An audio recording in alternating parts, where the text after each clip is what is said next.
मित्रांनो, आपण लहानपणापासून एक गोष्ट ऐकत आलो आहोत. रक्ताची नाती कधी तुटत नाहीत, पण आयुष्याचा अनुभव कधी कधी यापेक्षा वेगळीच सत्यता शिकवतो. कारण रक्ताचं नातं असणं आणि मनाचं नातं असणं या दोन वेगळ्या गोष्टी आहेत. काही नातेवाईक तुमच्या प्रत्येक आनंदात मनापासून आनंदी होतात. तुमच्या प्रत्येक यशासाठी देवाकडे प्रार्थना करतात.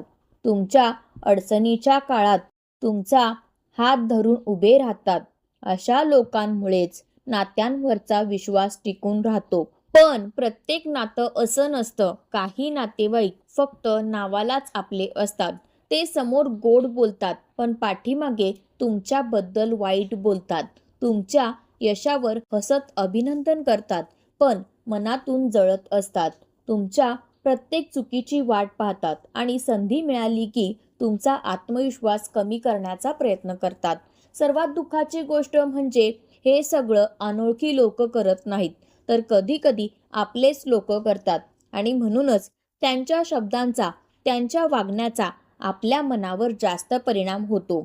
अनेक लोक फक्त नातं टिकावं म्हणून सतत अपमान सहन करतात, स्वतःच्या भावना दाबून ठेवतात आणि मनातल्या मनात तुटत राहतात.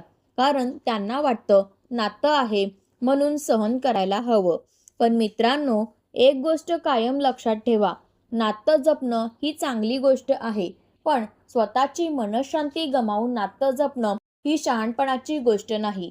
जिथे सतत अपमान होतो, मत्सर दिसतो, खोटेपणा असतो, विश्वास तुटतो आणि मानसिक त्रासच मिळतो, तिथे योग्य अंतर ठेवणं हा स्वार्थ नसतो, तर स्वतःवर केलेला सर्वात मोठा आदर असतो. कारण ज्यामुळे तुमचं मन रोज दुखावतं असं नातं फक्त रक्ताचं असलं म्हणून ते आयुष्यभर ओझं बनवण्याची गरज नसते.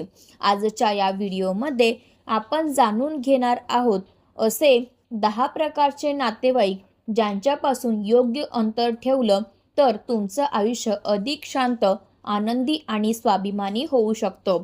हे 10 मुद्दे तुम्हाला योग्य आणि अयोग्य लोकांमधला फरक ओळखायला मदत करतील, स्वाभिमान जपत नाती कशी सांभाळायची हे शिकवतील आणि सर्वात महत्त्वाचं म्हणजे तुमची मानसिक शांतता कोणत्याही नात्यापेक्षा अधिक मौल्यवान आहे याची जाणीव करून देतील. म्हणून हा व्हिडिओ शेवटपर्यंत नक्की पहा, कारण कदाचित यातील फक्त एक मुद्दा तुमच्या आयुष्यातील एखादं नातं नव्या नजरेने पाहायला शिकवेल आणि तुमच्या आयुष्यात एक सकारात्मक बदल घडवेल. नातेवाईक क्रमांक 1, तुमच्या यशावर जळणारे.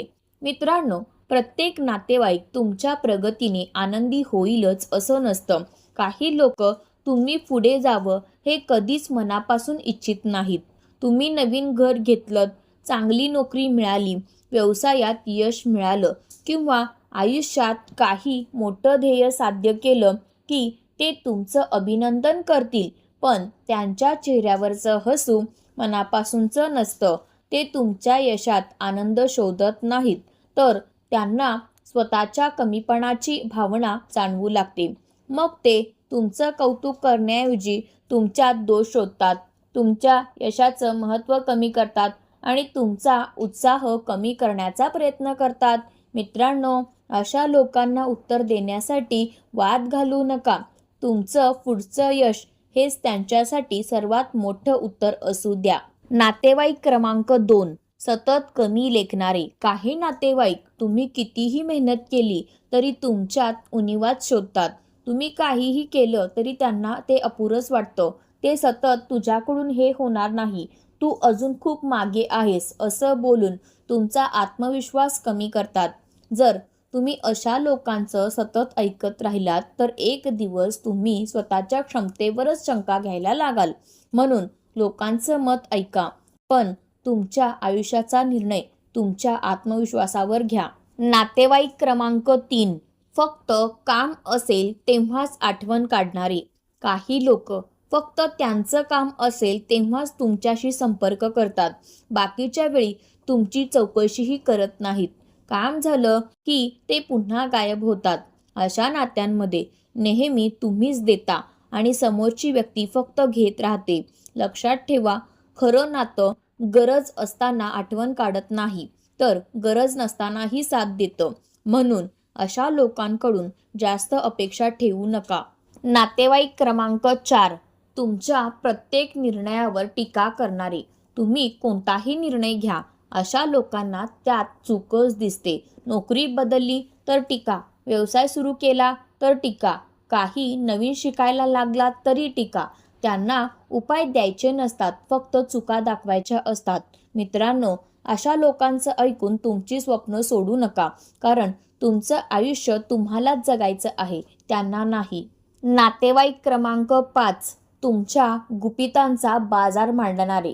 विश्वास हा प्रत्येक नात्याचा पाया असतो, पण काही नातेवाईक तुम्ही विश्वासाने सांगितलेली गोष्ट दुसऱ्यांपर्यंत पोहोचवतात. तुमच्या वैयक्तिक आयुष्याची चर्चा करतात आणि तुमच्या विश्वासाचा गैरफायदा घेतात. म्हणून प्रत्येकाला तुमच्या आयुष्यातील प्रत्येक गोष्ट सांगू नका. विश्वास ठेवण्यापूर्वी त्या व्यक्तीची कृती पहा, कारण विश्वास तुटला की नातं पुन्हा पूर्वीसारखं होत नाही.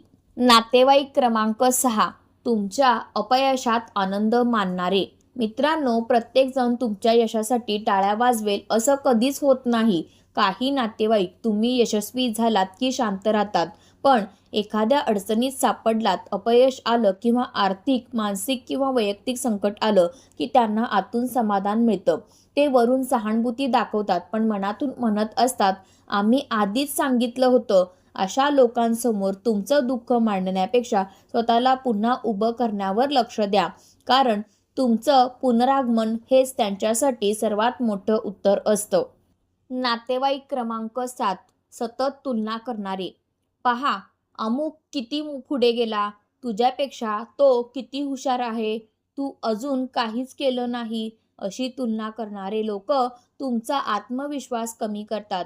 पण मित्रांनो, लक्षात ठेवा, प्रत्येक व्यक्तीचा प्रवास वेगळा असतो, प्रत्येकाची वेळ वेगळी असते. तुमची तुलना फक्त कालच्या स्वतःशी करा, कारण दुसऱ्यांच्या आयुष्याची तुलना केली की स्वतःचं सुख हरवतं. नातेवाईक क्रमांक 8, समोर गोड मागे वेगळे.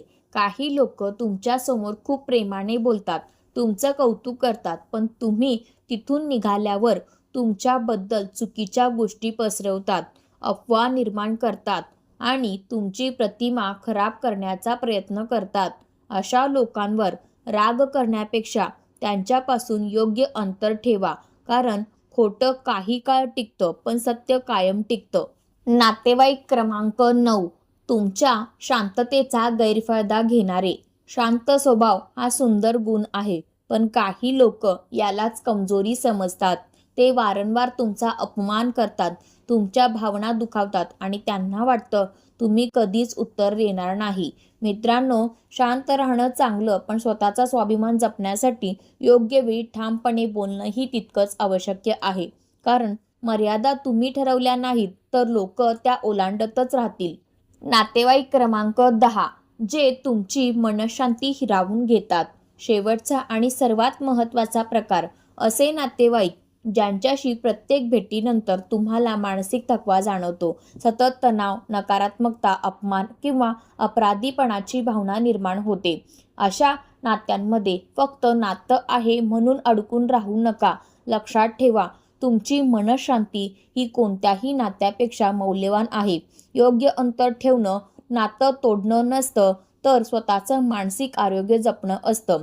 कारण आनंदी आणि शांत आयुष्य जगण्यासाठी कधी-कधी काही लोकांपासून दूर जाणं हाच सर्वात शहाणपणाचा निर्णय ठरतो. मित्रांनो, लक्षात ठेवा, नातं जपणं ही खूप सुंदर गोष्ट आहे, पण नातं टिकवण्यासाठी स्वतःची मनःशांती, स्वाभिमान आणि आत्मविश्वास गमावणं ही शहाणपणाची गोष्ट नाही. रक्ताची नाती महत्त्वाची असतात, पण त्याहून महत्त्वाचं असतं तुमचं मानसिक आरोग्य, तुमचा आत्मसन्मान आणि तुमचं आनंदी आयुष्य.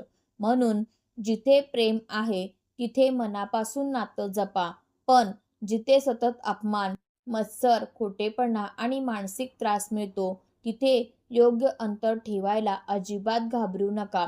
कारण स्वतःची मनःशांती जपणं हा स्वार्थ नाही, तर स्वतःवर केलेला सर्वात मोठा आदर आहे.